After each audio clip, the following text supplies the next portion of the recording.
Week 9 in the books, people. Everyone still has a chance. Mike have a chance. I still have a chance. Marlon and Chris are still doing okay. Chris is on a win streak. We are the well-managed cartel. I'm Tom, by Mike, Chris, and Marlon. Let's get right into the Week 9 recap.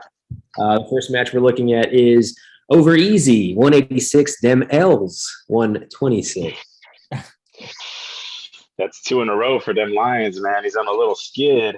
Them Lions. Oh yeah, Aaron Jones really letting them down, or is it Aaron Rodgers letting them down? Because that offense did not look anywhere near potent enough to produce any decent fantasy numbers.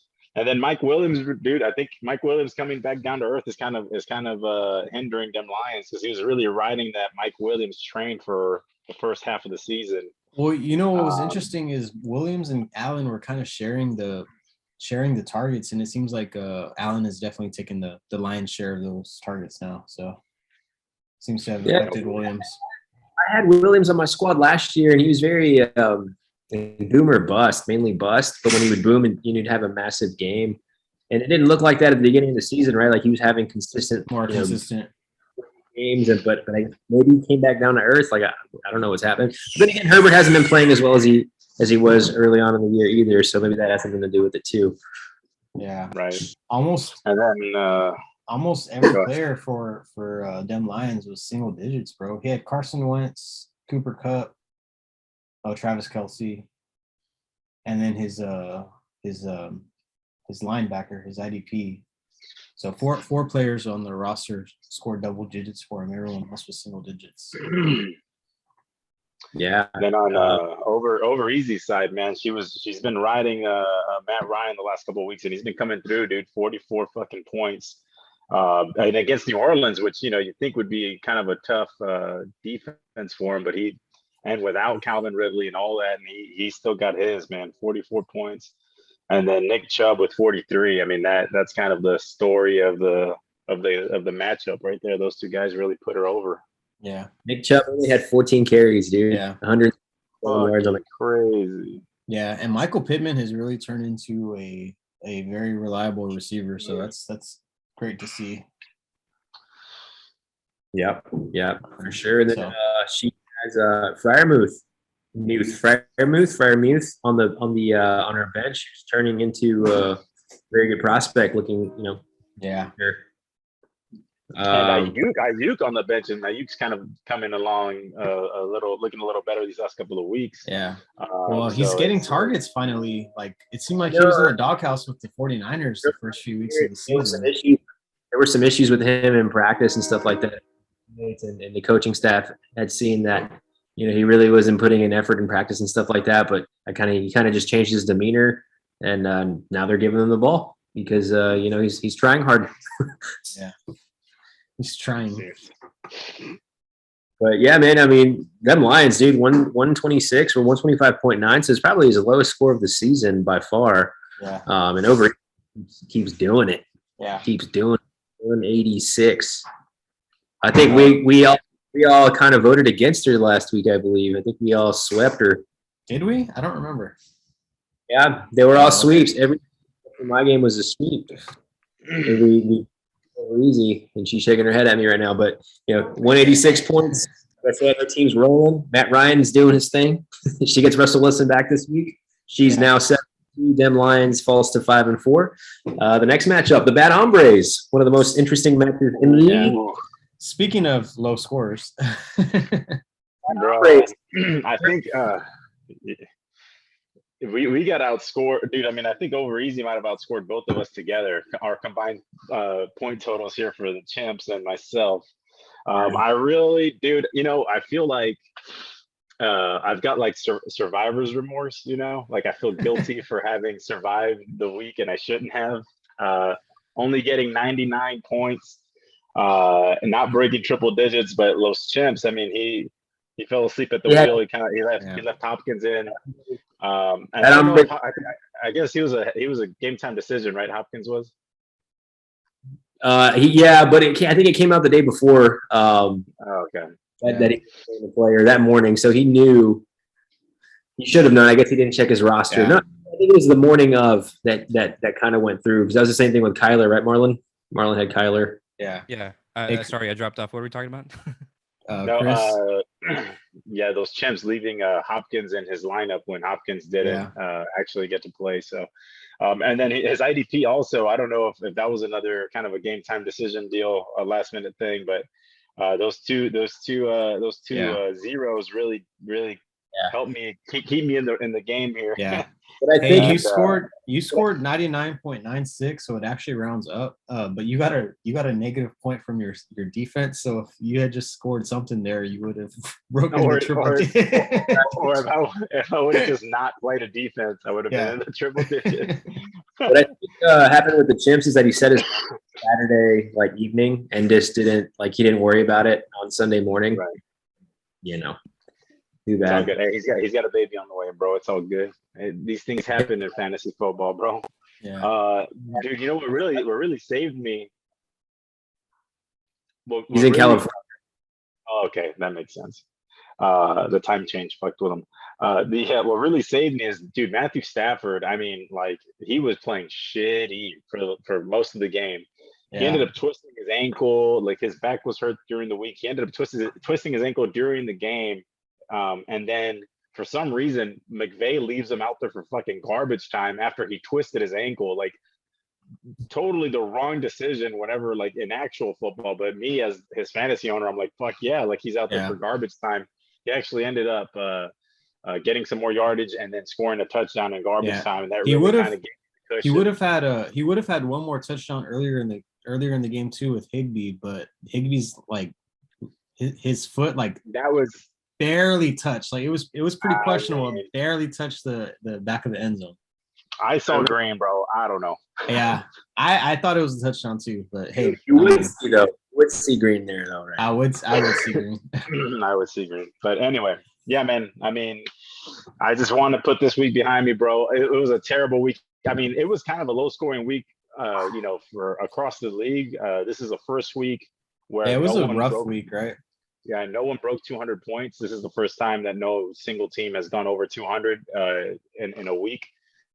And so it was typically the scores have been higher, and this week or week 9 they were really low or lower than average than expected. But this was way below expectations, dude. It was insane. I'm just glad I survived it, and it keeps me in the fucking game, bro. It keeps me in the running. So happy about that. One of the most interesting matchups of the season for sure, man. It was an interesting game. Just seeing the scoreline on Sunday night just blew my mind. And I messaged the group. I was like, dude, this game is crazy. It's so close. Yeah, it was crazy, dude. And then and big implications. We both have similar records. Where we had the same record. I'm 5-4 now. He's 4-5, and I've got the tiebreaker over him now. I've got the tiebreaker over everyone in your division except you, Tom. So it's pretty wild, man. So we'll see how it all shakes out. Yeah. I thought you all were playing to see who could get the lowest. Yeah. Book. I'm cool for that next time. Thought they were playing golf. That hombres. But I'm glad you came. Yep. Go ahead. What was that? I thought you were saying something. Oh no, I just said that I'm glad that you came out with the W. Yeah. Okay. Thanks, bro. just being supportive. That hombre's now 5-4. The chimps 4-5. He's on a slide. Match up the Muff Vipers 140, the Lady Boys 185. This one was Muff Vipers, man. I think he's lost 4 straight losses. Yeah. Lady Boys getting that dub. He had lost last week, so he was getting back on track. I think Dude, the Lady Boys getting 184 points despite Burrow, dude. Yeah. That's crazy. Yeah, the Jonathan Bengals just had Taylor. a rough week. And of course, Jonathan Taylor goes off 47 points with a fumble. I mean, I think thinking about it, Burrow kind of screwed him because Jonathan Taylor on Thursday night with 47 points was he's going to score 200 points again, and he didn't quite get there. Burrow had a stinker. But it doesn't really matter. You put up 185 points, you're solid, man. Marquise Brown, 30.6 as well. Waddle, 19.2. Pitts without Ridley, 9.2. Yeah, not. I mean, it's still early. They can figure it out, but yeah, I mean, he's getting a lot more attention now from the defenses, so it's gonna, I think, lower his ceiling a little bit. Yeah. Elijah Moore, too, man, on that Thursday night game, 27.4. I mean, that's you don't expect. I mean, I don't know if he had to start him there, but man, 27 from that flex 2 spot or the flex position, that's great. Yeah, I think because Antonio Brown's been banged up, and I mean, even if he wasn't, Tampa was on a bye this week or that week, so he was kind of forced into playing Elijah Moore, but that it worked out for him, dude. Yeah. With Corey Davis out, Elijah Moore is kind of like the only option from the wide receiver position for the Jets. So yeah, and he stands to benefit with Renfro too, with the Ruggs going out. Yeah, with Ruggs yeah. going out to Renfro's stock went up a little bit. Yeah. For the Muff Vipers, man, since Saquon has been out, he hasn't won a game. So he's not won a game without Saquon Barkley. He really needs him to get back. Jamar Chase had a subpar game as well. That probably a byproduct of Burrow not having a good game. But Justin Herbert, man, came back to his old ways. He had 46.6 points. His squad man, looked pretty terrible. Cook only had 10.8 at the tight end spot. Myles Gaskin 14.7. He had 20 carries, 34 yards. That's a crazy stat. What saved him was he got into the end zone.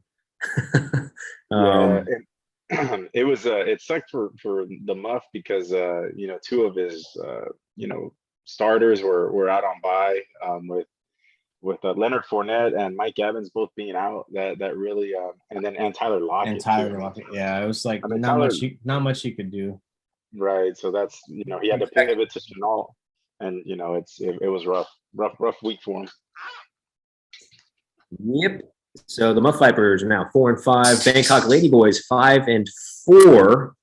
The next matchup we're looking at is Gulon Santo 123. The Fart Hounds 180. Talk about it. Pinche madre, güey. No, I scrambled a bit because kind of late. Kyler was deemed out, and so I had to I had picked up Tyrod Taylor as a backup for when Kyler Murray goes by, because that week the Houston Texans play the Jets, and so I was like, okay, well, I'll get him so that I have the quarterback that's going up against the easiest team to beat, just to get some points. You didn't pick him up for this week. No, definitely not. So then when he was deemed that he was gonna be out, I was like, fuck, dude. Well, I'm not gonna bring Lawrence out from the taxi squad to put him in. So I put in Tyrod, hoping that he was gonna do good against Miami, but he didn't. I mean, he threw for 240 yards, dude, but 3 interceptions. Yeah. One play where he was like running out of. I saw that, dude. He was running out of bounds, and he just he was like Salt Bay with the football. Bro, I saw like the one highlight that I saw from that game, because I was driving back into town from Corpus when that game was happening. I saw a highlight where there were like back-to-back interceptions. Like I think Jacoby Brissett threw a pick, and then the very next play, fucking Tyrod just gave it right back to. I was like, oh man, like that just summed it all up, dude. It was fucking crazy. The fucking DST's 80. But I'd like to point out, I called this last week. I said Kyler's probably not going to play, and Lamar Jackson's going to have a great game, and that's what happened. And that's what happened. Nostradamus. And and I didn't put Kittle in because Kittle's going to be on pitch count, supposedly. He ended up playing like 70% of the snaps. So that's quite a pitch count. But He had a game But on him. Yeah. yeah, he's but even if I had put him in, I still would have lost.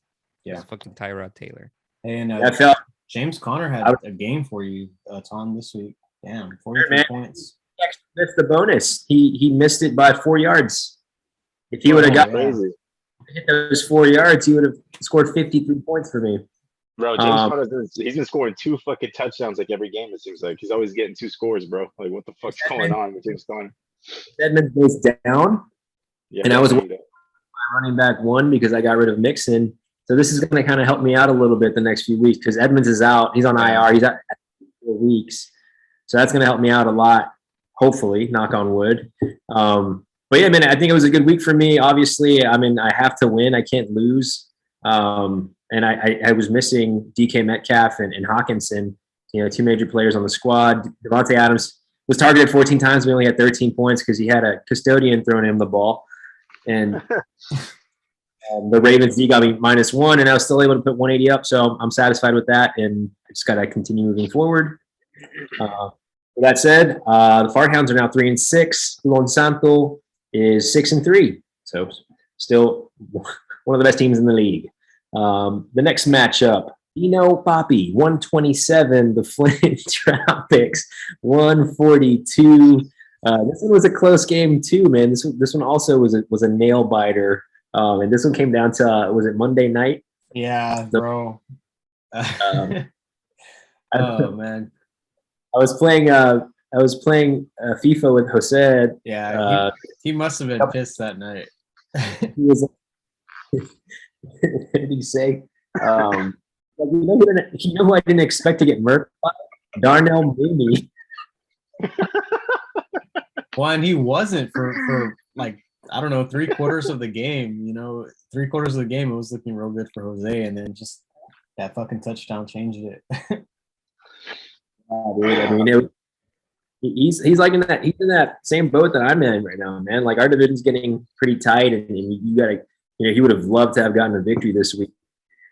And what's crazy is we'll talk about that trade when we get to the trade segment in a bit, but he trades for Josh Allen, and Josh Allen has the worst game of the season by far. Like it was a bad game for Josh Allen. He kept throwing the ball to Josh Allen. He kept getting sacked by Josh Allen. Like there's a guy on the other side, the football named Josh Allen, and was the worst game of the season, by far. And they lose to Jacksonville. So it's just kind of a funny thing where he makes this massive trade and gets this great player, and he just stinks it up his first game for him.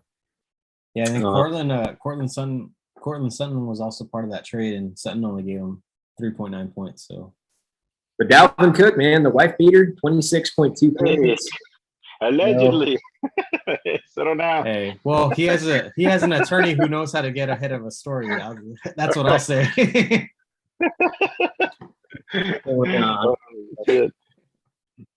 Stephon Diggs, 14.5. Darren Waller, 16.2. Not bad.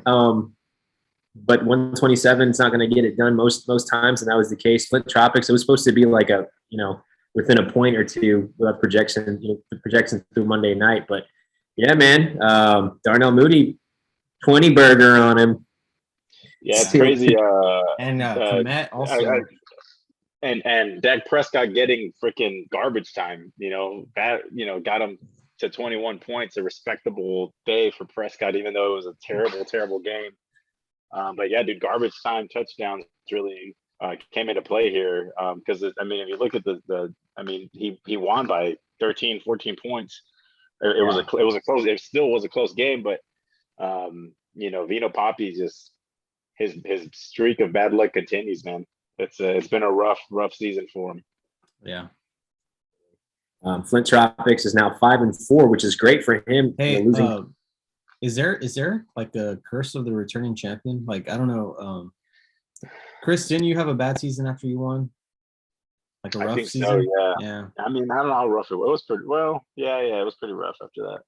Yeah, I did have a really rough season, but not them Lions, bro. Them Lions he's been consistent, and he won. So I think he might have broken the curse. So, but yeah, dude. Something to keep an eye on for sure. The Super Bowl hangover for Vino Papi might be the thing that's hindering him right now. Flint Tropics is 5-4. He falls to 3-6. The last matchup we're looking at is the Gridiron Throne, 153. The Golden Dragons, 144. Mike. Yes, man. I finally won a game. 3-6. Breaks the streak. 3-6. Yeah. I mean, it was rough going for weeks. But hey, made a couple moves. Who knows if they work out in the long term, but in the short term, the moves I made last week all contributed to the win. Traded for Joe Mixon last week. Funny you say that because I think your trades were more so for the future and you got an immediate win. So that's bonus, man. That's gravy. I had Joe Mixon. If I didn't trade for Joe Mixon, my starting running back would have been Chase Edmonds, who ended up going out. And I did play Chase in the flex position, but it made the difference having a starting running back who scored 28 points. And then thanks, bro. And then I traded for Deebo Samuel last week. 11 points, not great, but better than the 3 points I would have gotten with Cortland Sutton. So who else?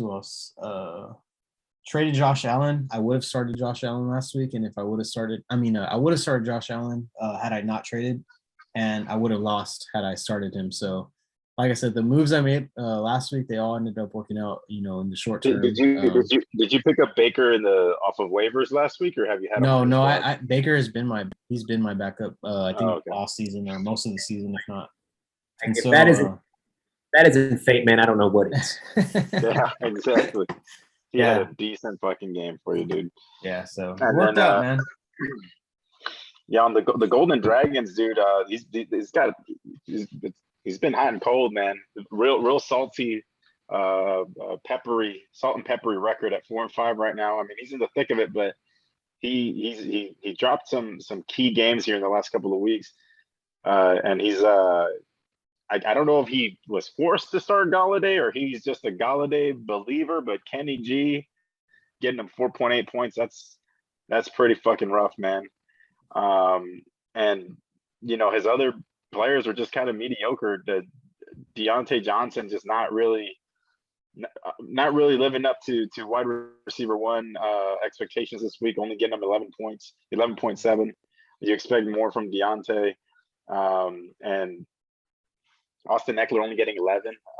He's kind of like one of the best PPR running backs because of how many receptions that he actually, how many targets he gets, but he only got 3 targets this game, and 59 yards on the ground. So you expect more. He got a lot from Garoppolo, but Garoppolo was really the only player that really kind of went off for him. Even Najee had an okay week, but not like a Najee week that we're used to seeing. Yeah. Eric Kendricks, his IDP had 40.5, so he got him the bulk of those points too. I didn't even scroll down that far. Yeah, you're right. Kendricks had a fucking day. 18 tackles. Jesus. You're talking about Deontay Johnson, man. I mean, it's kind of like Roethlisberger's throwing him the ball, right? Roethlisberger plays like his arm's asleep, bro. Like when you see him throw the ball, it's like his arms.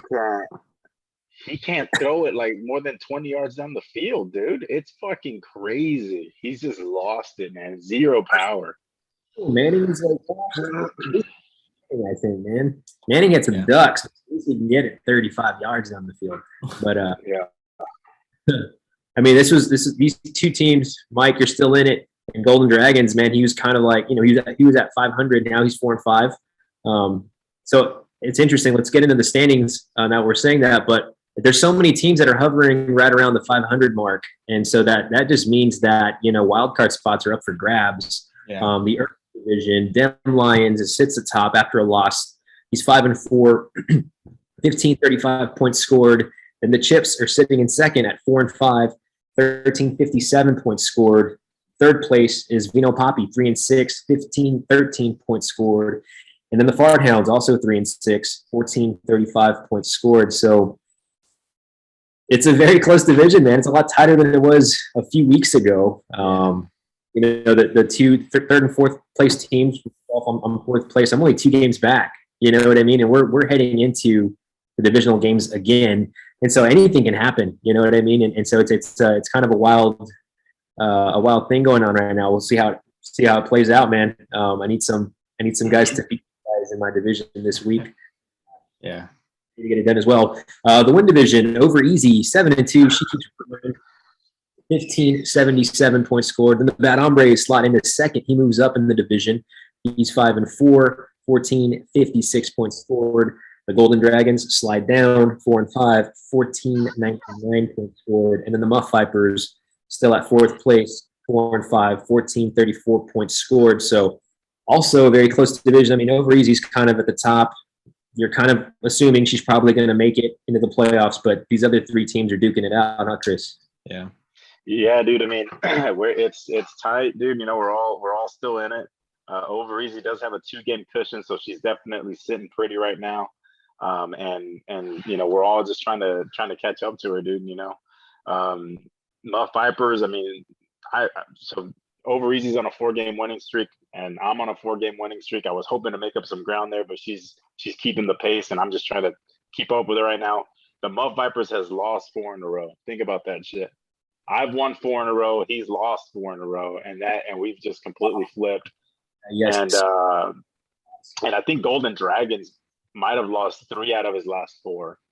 So it's really crazy how I made up ground on those 2 guys and kind of, you know, I passed them up, but over easy, man, she's yet to drop a game. I was hoping you know, at least drop 1 game in the last month, but she's just been steady, pulling all the right strings right now, and she's on a roll, dude. So yeah, man, I think it's going to come down to the wire as far as the, you know, second place here, but I think over easy is going to, I think she can, you know, be pretty confident that she's going to have a playoff spot.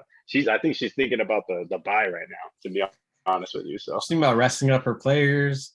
hey, why not? You have 7 wins at this point in the season. You're sitting.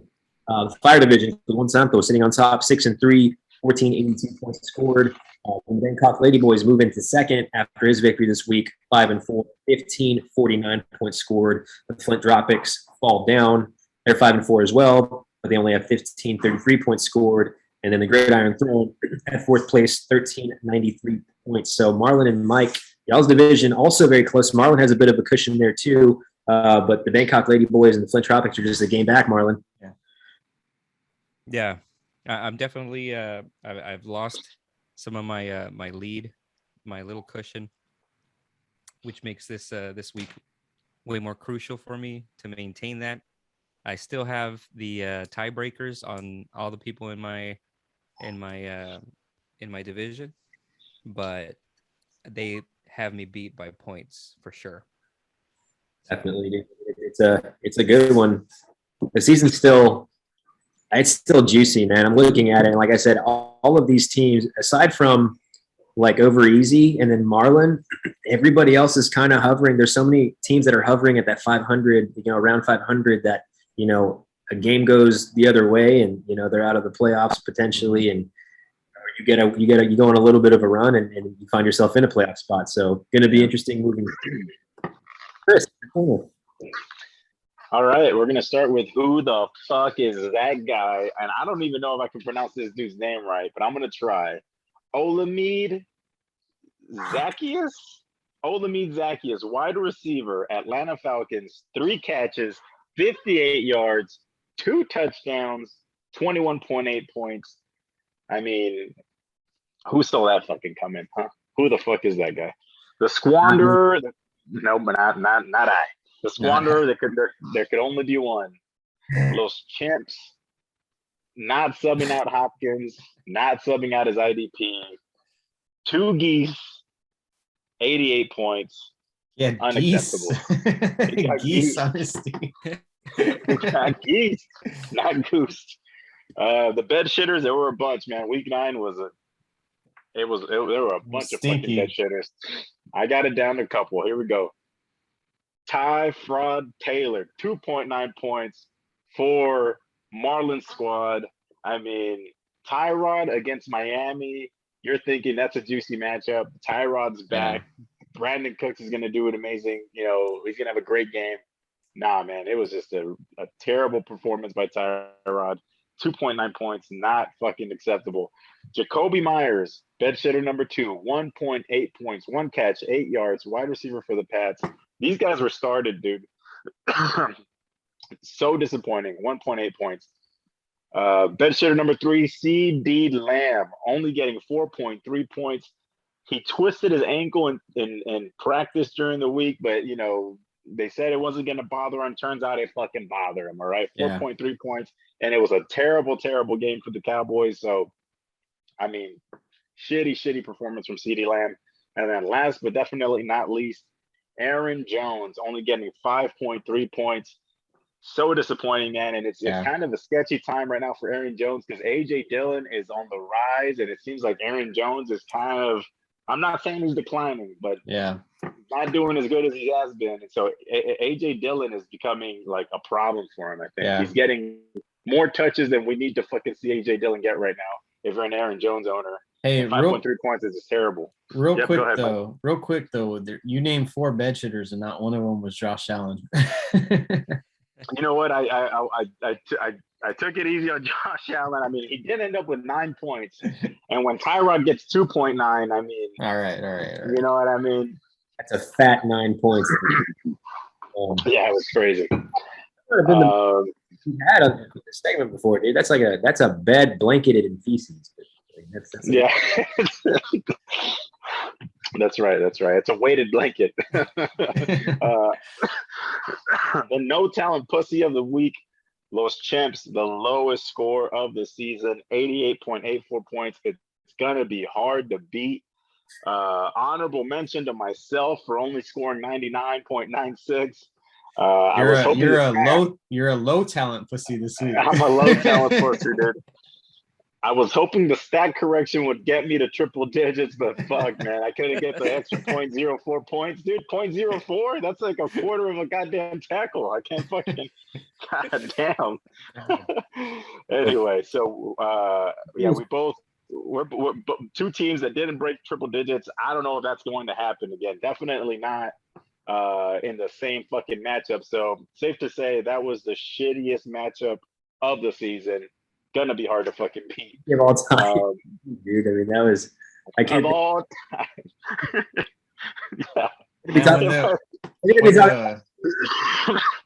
When the projections, when the games are going and the projections were there, and I saw the numbers going lower and lower, I was like, no, it'll like they'll hit. It can't be. It can't be.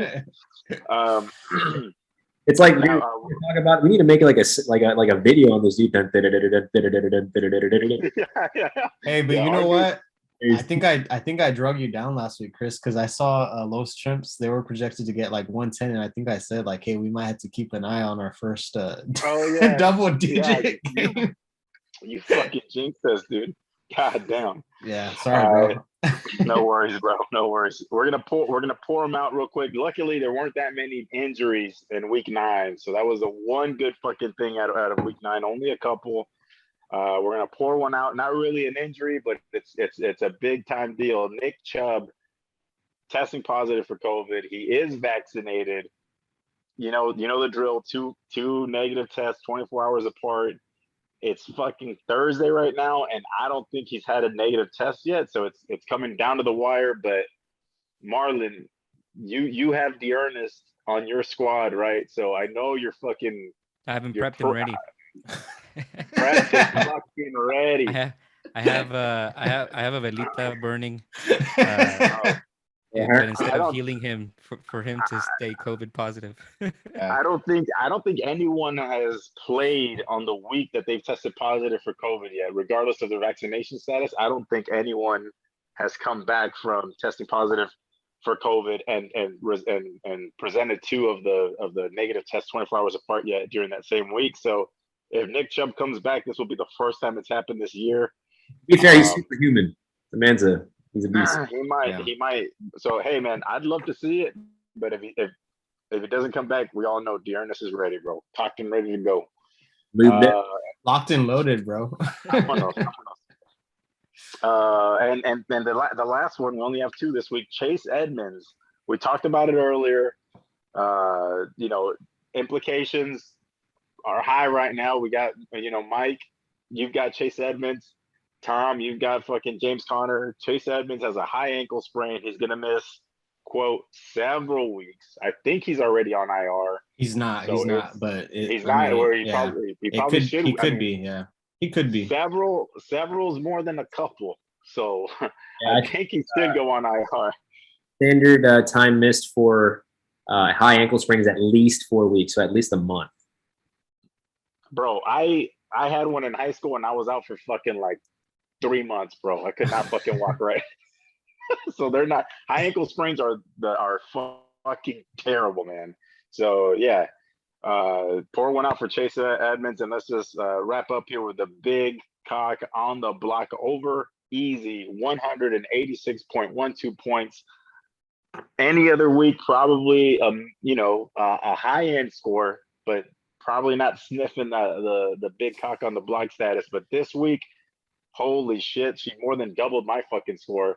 Yeah. And it's a big time game. And dude, whenever think about this, dude, I'm second place in the division, right?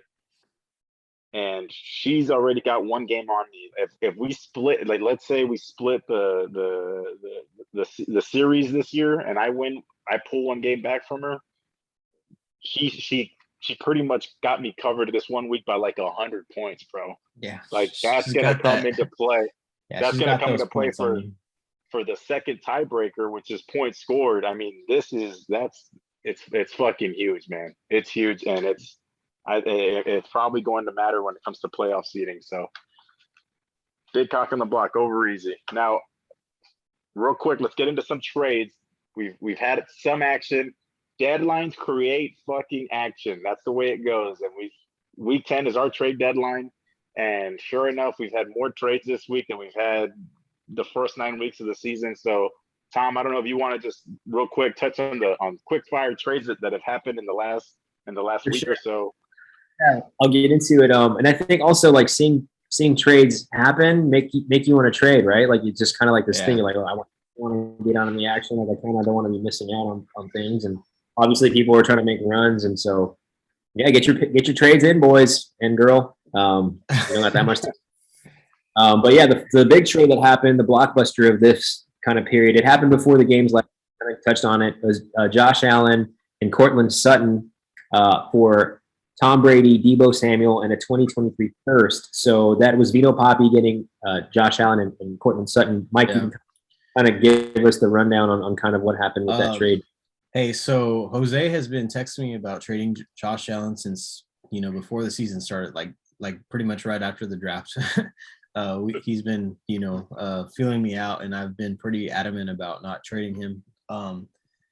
But then last week we kind of discussed it, and I named the price, and he pretty much thought that was unreasonable, and so we kind of left it at that. And then Friday afternoon, he texted me. He's like, "I think I'm gonna do it." And so I repeated the price that I had told him, which was Tom Brady, Deebo, and the first round pick. And then we negotiated a little bit further, and I ended up including Cortland Sutton in the trade.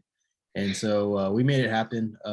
Haggled a little bit with the first round pick as well. I wanted the 22, and he offered the 23. Talked to you guys about that, and you were like, it's a deeper draft. So I was like, okay, I can live with that. So we made the trade, and like I said a little while ago, it actually worked out for me this past week. Of course, it remains to be seen how it works out in the long term, but I feel good, getting the win last week. That's a beautiful thing, man. Like just the way these trades work. I think sometimes some people try to make trades and maybe they're bad, or they try to win the trade.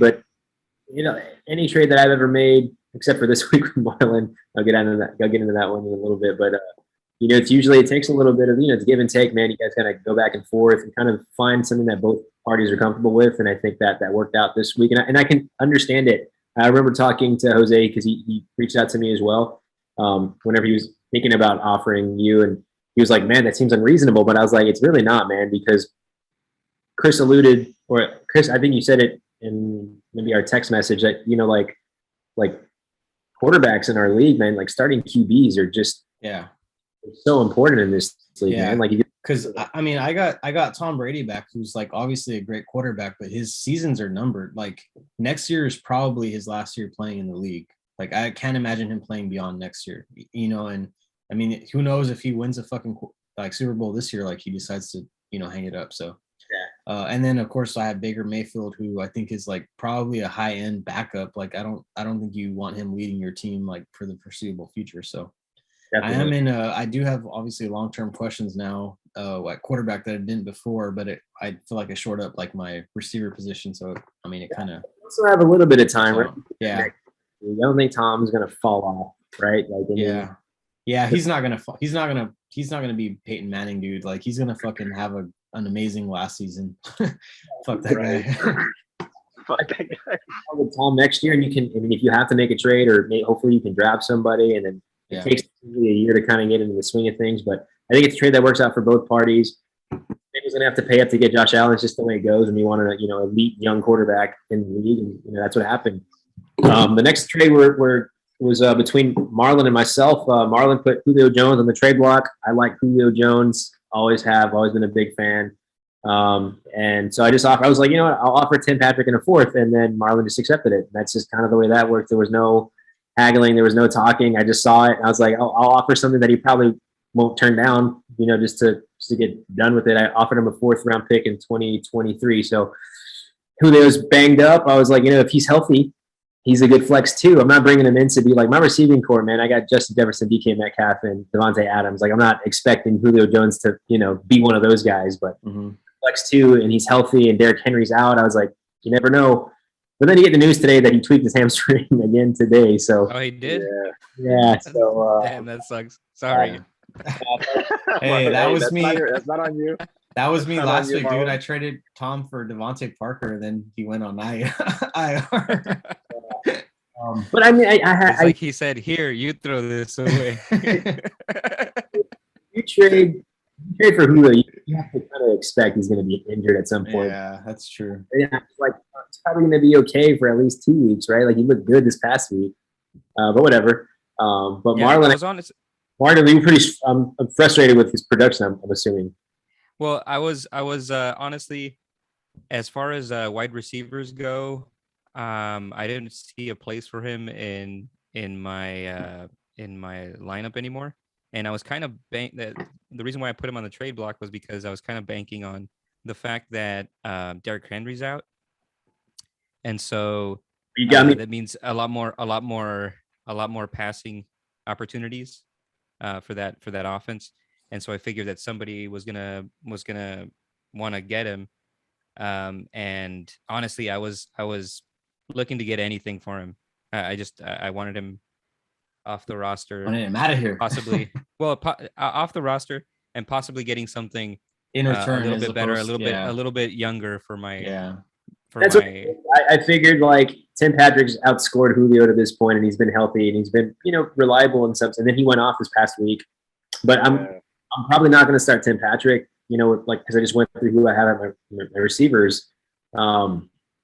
And so I just figured, and throw a fourth in just, for good measure to make sure like it's going to go through. Like I don't know who else is trying to get him or whatever. I'll just throw next year's 4th round pick and leave it at that. So that's what happened. And I really believe that like Cortland Sutton's going to be the odd man out in that receiving core with Judy back. So I think Tim Patrick's actually going to be a pretty good start, a reliable starter. I think going forward, like in the flex position. So, and he's a young guy, so I don't think it's a bad trade at all for Marlon. And then, like you said, Tom, if Julio's healthy and with Derrick Henry being gone, that there's a lot of opportunity there for him too. With AJ Brown lining up on the other side, it's I think they're going to sling that ball a lot more now. And so I think it works out, man. It works out for both because, like you said, it'd be hard for you to start Tim Patrick over those guys, but you see the name Julio Jones, it's a lot easier to start a Julio Jones than a Tim Patrick when you've got the wide receiving core that you have on your squad, Definitely. So that was that trade. That was an easy trade. That was a quick trade. Marlon put him up. I was like, okay, let me see. Done deal. Last trade we're talking about is Ryan Tannehill. Chris, the Bad Hombres receives Ryan Tannehill, and you trade away to them Lions a 2022 3rd round pick. Yeah, man. So I'm just thinking ahead. Matthew Stafford. He's been my set it and forget it quarterback all season. He's got his bye week next week. And so I just started looking at the squads and seeing who's got a decent backup that maybe they might not be starting. And I hit up Mike, and we were kind of going back and forth a little bit. And then I also hit up Dem Lions, and you know, he had, you know, he had Tannehill on his bench. He was starting Wentz, and then he also had Kirk Cousins. So I was like, okay, I mean, he's got 3 quarterbacks. They're all in a pinch. You know, you could start one of those guys. And he said he was going to roll with Wentz. He's like, yeah, man, I'm just going to roll with Wentz. I'm like, all right, well then, you know, we kind of just got into the details a little bit. And, you know, he actually offered Tannehill. He's like, hey, man, Tannehill's got the Texans next week. And I was like, damn straight he does. And so I offered him a 3rd round pick. I was being very transparent with him. I confirmed. I was like, hey, you want 2022's 3rd round pick, or like, what do you let me know? And because like some people, like we said, we talked about it a little bit. Some people prefer the 2023 draft just because it seems to be like a deeper class. And so at least that's the way I'm thinking about it. For me, I would rather have a 2023 pick than a 2022 pick. But some people just want that, you know, they want that. They either believe in the 2022 class or they just wanted to pay off a little sooner. And, you know, for them Lions, he probably just picked up Tannehill for nothing. So he picked up a 3rd round pick for nothing pretty much. And I was, you know, willing to part with the 3rd round pick in a pinch for maybe, you know, maybe he could have got a second out of me. But I would have had a thought about it, you know, but for a 3rd round pick, it was an easy decision for me to shore up next week's starter. And if I wasn't in contention, obviously I wouldn't be making this decision because I do value draft picks, but I'm in the running right now, dude. So it was kind of a, you know, it's a short-term fix, but I mean, I need to keep winning, dude. I need to keep rolling this thing because it's a tight league right now, and I need to keep pace. So you just have to make it, man. You just have to make it. Anything can happen after that. Right. So, I mean, it's funny because this is one of those trades where we'll know right away if it's going to work, if it worked out or not. We'll know next week. So if I fucking traded away a pick and I lost next week, then I fucking lost the trade because it's all about me winning next week. And that's what that trade's about. So we'll have a decision on that one here pretty soon. Those are the trades that have gone down in the league. Point. I hope to see some more. Yeah, I think it's fun. I think when people kind of, you know, I've had two managers hit me up in the last 2 hours for trades. So people are moving. Okay, so I've heard about a couple of guys, or one guy in particular, making some shitty trade deals.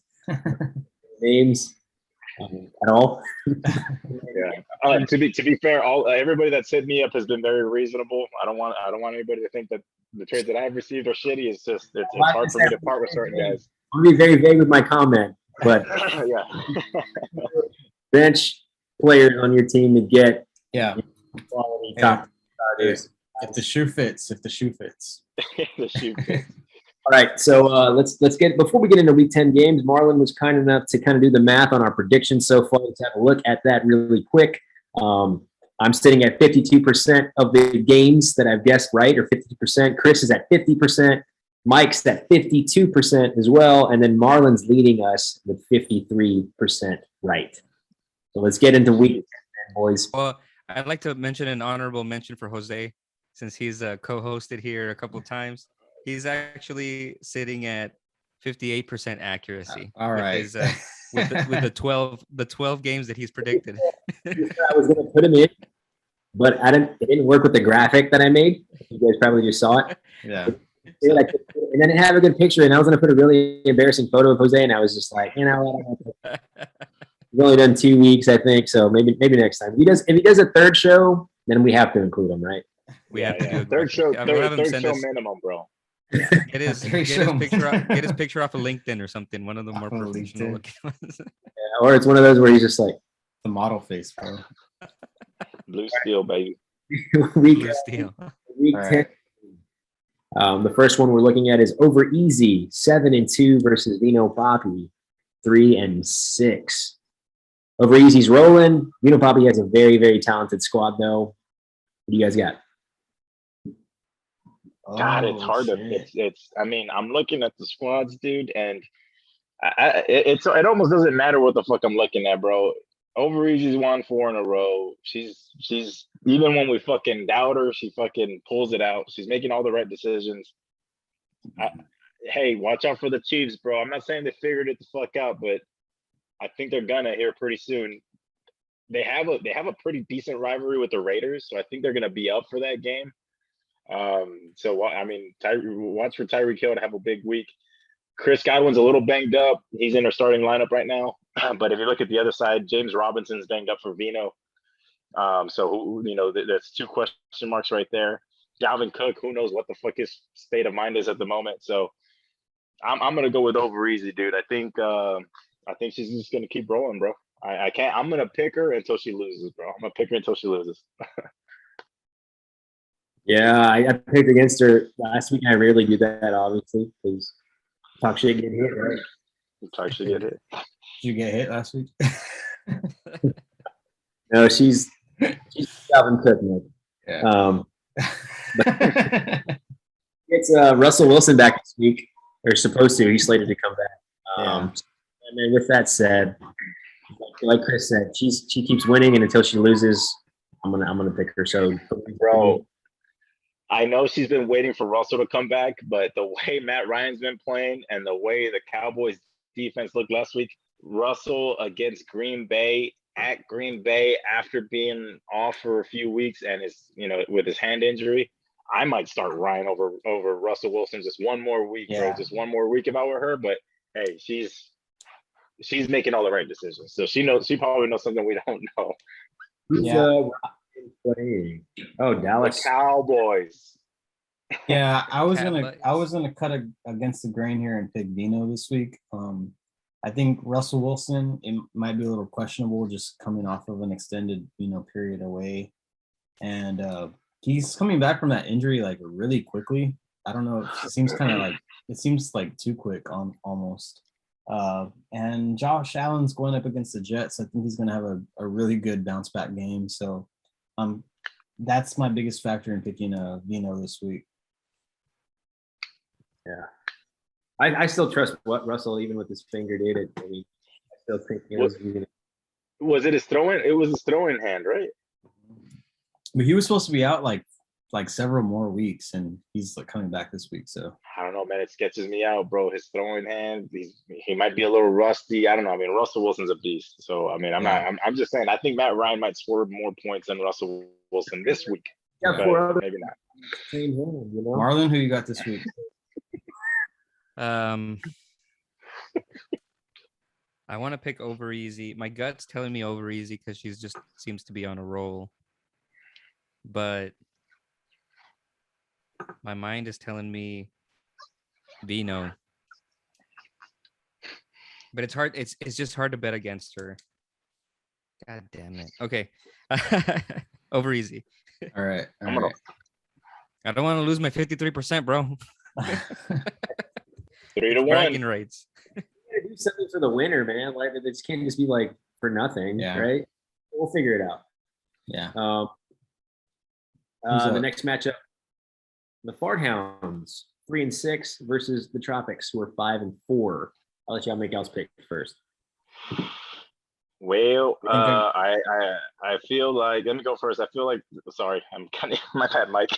No, go ahead. Because I'm kind of at the roster right now. I think that Atlanta Cowboys game. I mean, that over/under's got to be that's got to be 100, bro. Those motherfuckers, it's gonna be a goddamn shootout, dude. So I think Prescott's gonna have a big week. I think Zeke's gonna have a decent week. And Noah Fant is back from COVID, so he's got Noah Fant in the starting lineup. And yeah, man, I don't know, man. It's time your squad is pretty stacked, but it looks like your guys have slightly tougher matchups than Philip Tropics do, and obviously we're privy to what's going on currently on Thursday Night Football. And Lamar Jackson, I mean, he's done it before.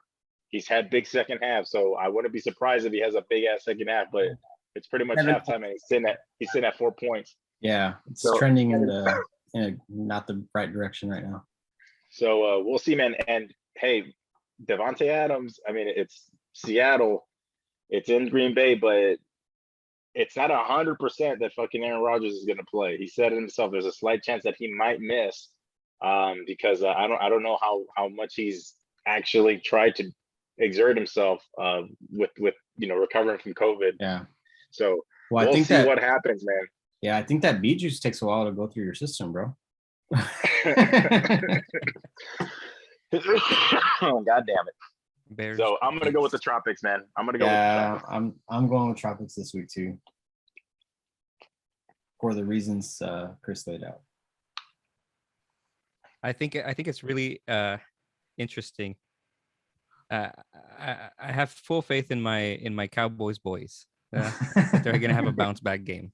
But that being said, I think it'd be really interesting if Kyler Murray is out for yet another game, Tom, then James Conner's probably gonna have a monster game again, because they're not gonna have that much going on the passing front. That being said, I have a vested interest in Flint Tropics losing, so I'm gonna back you, Tom. Hey, me too, bro. I need Flint Tropics to lose too. So we're rooting for you, bro. We're rooting for you. I don't even think this is going to be close, bro. I'm going to win this one like by a lot. Ooh, I like it. I like it. But anyways, you got haters on today, bro. I have my squad at full force, dude, and I haven't had that in a while. And I won last week with a broken squad, really. And I think since Dick Henry's out, Dick Henry. Dick Henry. He was such a major contributor to the points scored for him. And since Derrick Henry's out, like, I don't know who's going to pick up the slack. Maybe Dak, but I mean, he can go up. I don't have any faith in Elliott. He hasn't broken 30, but what? Twice all year? Yeah, I don't know. But no, I'm going to go with my guys. I think James Conner, I think he got 88% of snaps. Like, he played 88% of the game on offense last week. Lamar Jackson's looking not great right now, but I think he'll turn it around. Probably have 20 points, I'm guessing. Justin bro, you're lucky Darnell Mooney. You're lucky Darnell Mooney's on bye, bitch. That's true, man. That's true. Watch out. Well, and if I look at his receivers, Jacoby, Robert Woods, and Christian Kirk, and then you look at my receivers, even with the tougher matchups, I'm not worried about it. I think I'm going to win, bro. And I don't think it's going to be part. Hey, Ojo. He's got Odell on the bench. He's with the Rams now. Ojo, I don't know if he's going to play. Is he going to play this week? I don't know. Is he crazy enough to start him? Yeah, that's going to be interesting. I think in that trade, man, I think that actually hurts Robert Woods the most, like, long term, right? I think Cooper Kupp's going to be Woods is probably going to be True. So yeah, you're right. So 50-50 on that one. The next matchup is Bad Hombres, 5-4. The Lady Boys also 5-4. This is the Hit Bowl, boys. Chris? Well, let me start by saying I was on the fence on starting Bateman or Marvin Jones. I know those are two names that you don't really want to be thinking about putting in your starting lineup, but I've got Brandon Cooks and T. Higgins both on bye. This is my third, my number 3 and number 4 wide receivers are both on bye. So I had to pivot to either Bateman or Marvin Jones. And I was going back and forth, and fuck, man, like the last podcast I listened to was like, they were high on Marvin Jones. And I was like, you know what, man, I'm just going to put Marvin Jones back in my starting lineup, even though Bateman's outscored in the last 2 weeks. But Marvin Jones has a decent matchup against the Colts. And I think they're going to be playing from behind, and Jacksonville's gonna have to throw the ball. But I was making fucking dinner, and I completely forgot to change my lineup. And I'm playing Bateman at the moment. I still think, like I said, because we're recording this on Friday and it's halftime of the Thursday. I mean, on Friday we're recording this on Thursday. It's halftime of the Thursday game, and Rashard Bateman's sitting at 1.7 points. I think Lamar Jackson, he's done it before. I think he's gonna have a better second half, and hopefully he targets Bateman, but at the moment, it's looking like a bad decision.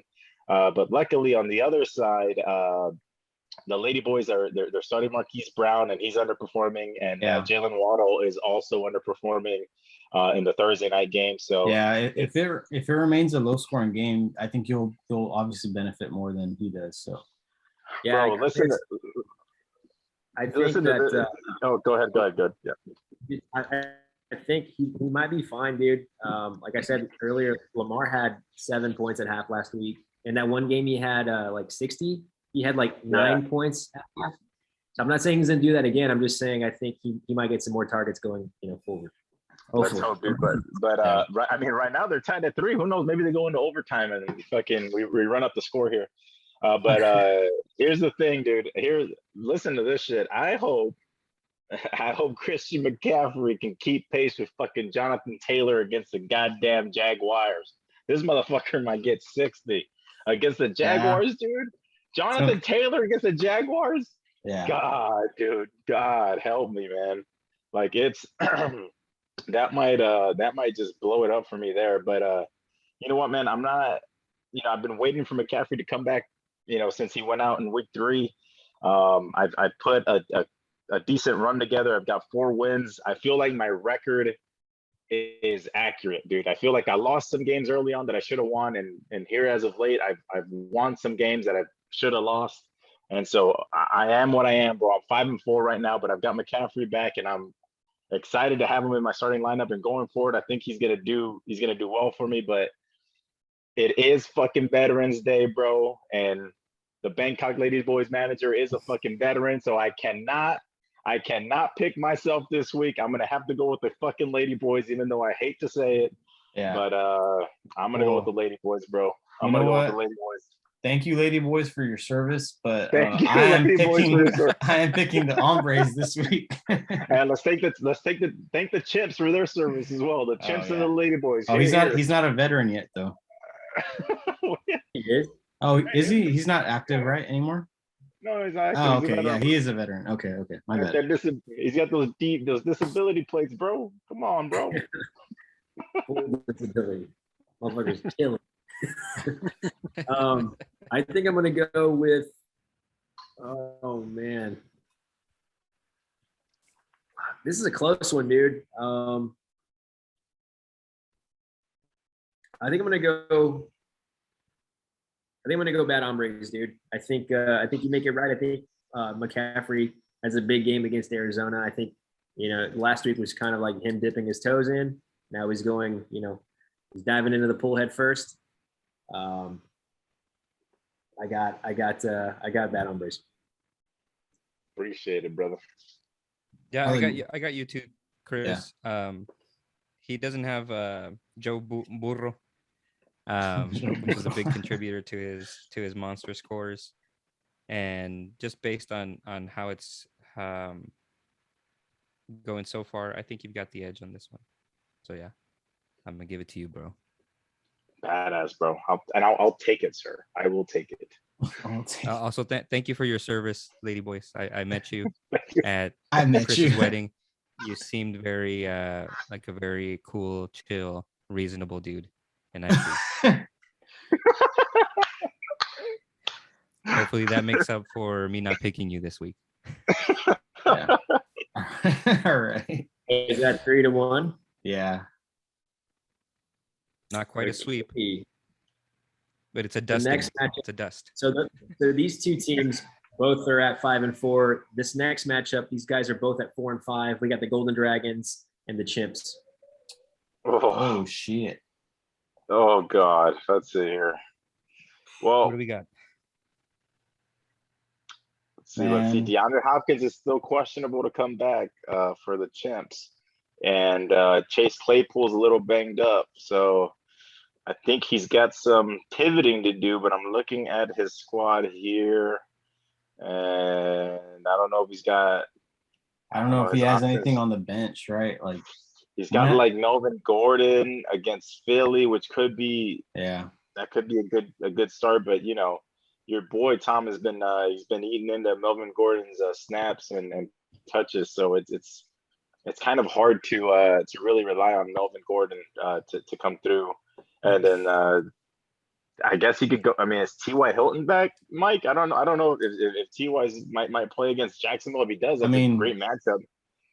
he might, but he's not, the T.Y. Hilton of old, except against the Texans. But Yeah, yeah, I wouldn't start. T.Y. I don't think. man. With all that said, I hate picking against another veteran, but I think I'm gonna have to go with the Dragons this week.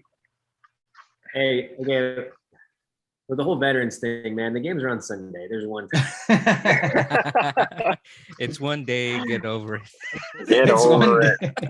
Nah, bro. I'm gonna go with the Chimps, dude. I mean, I'm going with my feelings and not the facts here because I'm looking at the Golden That's Dragon why you're squad. 50%, bro. That's why you're God, I know. 50%. I need to stop going with my feelings, but dude, Najee against Detroit, Jesus Christ. That's a huge. I mean, Najee against Detroit. It's hard to pick against that, but I'm gonna go with the Chimps, bro. I think Patrick Mahomes is gonna have a bounce back game against the Raiders, and I think DeAndre Swift against Pittsburgh. I mean, God, I hope he just has a decent game for him. But I'm gonna pick the Chimps, and I'm rooting for the Chimps because I need Golden Dragons to stay down, and not catch me. So, going with the Chimps. I'm going with. I think I'm gonna go with the Dragons, man. The Chimps, Mahomes, he might have a good game, but we've been saying that for a few weeks now, right? He's gonna have a bounce back game, and it just hasn't happened yet. And so like his receivers are looking pretty banged up with Hopkins and Claypool. He does get Swift back, but I just feel like the Golden Dragons have better matchups this week, and he's at full strength when Chimps aren't. So I'm going Golden Dragon. All right, man. Yeah, I'm going to Golden Dragons as well, for the same reasons you mentioned, Tom. That he's got the better matchups, and although he's playing Peoples Jones, well, it's all right. He might be okay. He might be okay. With Odell out of there. But yeah, given that the core of his Scary Terry at the flex. Scary Terry, that's gonna be a factor. But it seems like he's got a lot more stacked up against him, the Chimps. So his score is projected factors. to be a lot lower. But he hasn't adjusted his IDP yet, so hopefully he does that this week. Mike, did you choose? Yeah, I went with the Dragons this week. Yeah. So with all of us except for Chris. Yeah. Going with the Dragons. No sweeps yet. No sweeps, baby. The next one is a big one of the biggest matchups thus far. Culon Santo, 6-3. The Dem Lions. Dem Lions, 5-4. Dem Lions lost two straight. Nothing happened. Culon, you're still sitting pretty. How do you feel about it, dude? I do not feel good about this at all. There is literally no part about this that I feel good about. So where I'm sitting at right now is the big question mark over Kyler Murray's fate for this week is kind of getting me real nervous because I really don't have Tyrod Taylor is on a bye. And so if he's out, not that I would play him anyway, but you don't have anybody else right now. If he's out, I've got nobody immediately available. My only saving grace is that it seems that Chubb is going to miss, or rather, I'm very hopeful. And if he does, Johnson's in line for Kareem Hunt's still on IR, so he's going to have probably a big game against New England. But he's good. So wait, Marlon. If Dearness plays, are you putting him in for Sanders? You're taking Sanders out? That's another thing. So that's another question that I have. I don't know if I should change him out for Cooper or Sanders because Amari Cooper. It seems like Gallup's coming back. Yeah, bro. It seems like Gallup's coming back. Well, what about Darrell Williams? Well, Darrell Williams also. He there's nobody else for I know Darrell Williams is projected for like 8 points or whatever, but he also nobody else for the Kansas City Chiefs. He's a running back. Yeah. He's getting I a lot know. of touches though, dude. He's getting a lot. been- I know he hasn't. He's He's getting a been lot of solid. touches. He's been solid. Bro, but Emmanuel Sanders I mean, just goosed you, dude. He just goosed you. I mean, but Daryl they're had going one up good against the game. Jets. And Daryl had one good game all season. the Yeah, what? bro. But Emmanuel Sanders goosed him. That's true. Marlon, bro, you Goosed have you have Don't take out. You can't take out Amari Cooper, bro, and leave in Emmanuel Sanders. That's crazy. Yeah, don't take quiet that. for you. Well, also Amari Cooper is kind of a. I mean, he'll get me double digits, but will he get me the same amount of points that he's gotten? Okay, so let me put it this way: he's disappointed me more times than he hasn't. I mean, if it was a CeeDee Lamb, I'd have an easier choice. You know what I mean? Bro, but he's never disappointed you as much as Emmanuel Sanders has with a goose. Cooper has never One goosed goose. you. Well, that's a One big goose. deal, Yeah. dude. It's a big deal.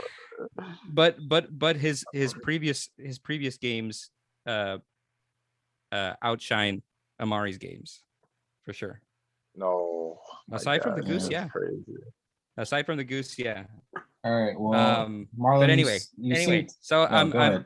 I'm very on the fence about everything. I hate to pick against myself. I've never done it, but I'm picking against myself. Yeah, I'm picking them Lions. yeah, Marlon. Unfortunately, I gotta go with Dem Lions this week, bro. You just have quite a few question marks. Yeah, and I yeah, I don't definitely know. I don't know how it's gonna go for you. Nah, bro. I'm gonna go with you, Marlon. I think Dearness is gonna play. You're gonna plug him in. Hopefully, it's for fucking Sanders or Williams and not Cooper. And then I think Kyler. You know, he already missed a week. I don't know, man. I don't see him resting another week, man. I just think he's gonna come back. So if that happens, I think you're gonna run away with it. On the other side, them Lions. You know, he's got Mike Williams has kind of come back down to earth. Aaron Jones hasn't been himself lately. And dude, Darrell Henderson gets fucking hurt every game, bro. Every game, Darrell Henderson like leaves at halftime or some shit. I don't know what the hell's going on. He's having okay. He's like hit or miss, hit or miss. So I don't know, man. There's a lot of question marks on both sides, but I'm gonna go with you, Marlon. Culon Santo for the win. Hey, real quick, Emmanuel Sanders had 10.5 last week. He had a goose the week before. The week before, yeah. So yeah, And but Mar, I think I'm gonna go with you too, dude. I think Kyler's gonna be fine this week. We've been talking about Aaron Jones and how his stock's kind of going down as Dylan's is going up. Cooper Kupp's got a tough matchup against San Francisco. I don't know, man. I just feel like Amari Cooper against Atlanta. You get Kittle back, who if Kittle's playing, if he's playing, Kittle's gonna get all the targets. I'm gonna go. Dude, I think you're gonna squeak this one out. I think it's gonna be a close one though. I wouldn't be surprised if Dem Lions wins, but I'm gonna go with Culon Santo. I appreciate it. Thank you. So it's split. All right. Split it. The last matchup of the week, the Muff Vipers versus Gridiron Throne. Muff Vipers 4-5. Gridiron Throne is 3-6. Who do you guys got, Mike? Your game. Well, I wasn't feeling like too great about this because I have a number of injuries and some buys. So right now my starting running back is Brandon Bolden because Harris is injured and Nixon is on bye and Edmonds is also on injured. So my biggest question mark there is at the running back position. And then with all the injuries I have and the buys I have, like I'm kind of struggling with the flex position as well. So I wasn't feeling too confident about this week, but the Muff Vipers have also had a rough few weeks, and that may continue this week. So I'm hoping that my fortune has just turned around with the fantasy season, and I'm picking myself this week. Nice, Mike. I'm looking, man. It sucks that you got Joe Mixon on bye, and Parker has been on IR, so you can't really play him. And Edmonds just got hurt, probably going on IR. The only positive is that I think Chris Carson returned to practice, or his practice window opened up, so he's going to be back Yeah. soon. I don't know if he's Yeah. going to be back this week, but he's Even going to if be he's back. even if he's back this week, like I'm not gonna play him because I just don't You know wouldn't if play he's him. gonna be restricted or whatever. But I feel comfortable going forward that he'll be back in my lineup pretty soon. So yeah, man, that's you really. I think he, if you had him and Mixon going, I think it'd be a no-brainer. I'd go with you, but I'm looking at the other side right now, and he's got Lockett, who's in a starting lineup, and Lockett getting Russell Wilson back, and that means the long ball's back if Russell Wilson's finger's fine, and then him getting Mike Evans and Fournette back off of bye. He did start Gaskin, and Gaskin's not currently looking good against the Ravens. He's only scored 1 point, so that's good. But I just feel like Devin Singletary against the Jets. Zach Moss might be banged up, so Devin Singletary might get all those touches, and if that happens, that's not good news for you, dude. So I'm gonna go with the muff, dude. I'm gonna go with the muff this week. All right, no brooms this week. Same. No. Going with the Vipers. I think he gets all those guys back from buys, like Chris talked about. The only thing is Myles Gaskin is shitting the brick, but I don't really think he's expecting much out of his flex positions right now. He gets Herbert against Minnesota. He had a very good game last week. Fournette back, Evans back, Lockett back, Evans against Washington. And then you don't have your running back. He's out, right? Mixon is out on bye. You do have Debo, great matchup. But I just feel like his squad is just looking a little bit in better shape this week. So Muff Vipers for me. All right. Yeah. Yeah, I'm gonna have to go Muff, dude. I hate to All do right. it. All right. No hard Well- feelings, bro. No hard feelings. Oh But we no. love you, This bro. is purely I'm just purely concerned about my record. Oh, okay. You're not worried about my feelings. All right. Just kidding. No, I'm going back and forth on it because I don't know if Tom Brady's gonna have a huge game. If he does, yeah, I'm gonna have to go Muff, dude. I'm sorry. Hey, no sweat off my back. Don't hate me. Don't hate me. All right. So I think this is the first week that we don't have any sweeps. Yeah, that's true. And it's funny. All of them were sweeps last week. Most of them, vast majority of them. Yeah. That's the week's games. It's funny. People have been hitting me up about trades throughout this, last 30 minutes. It's interesting. I don't know if you guys are experiencing the same thing.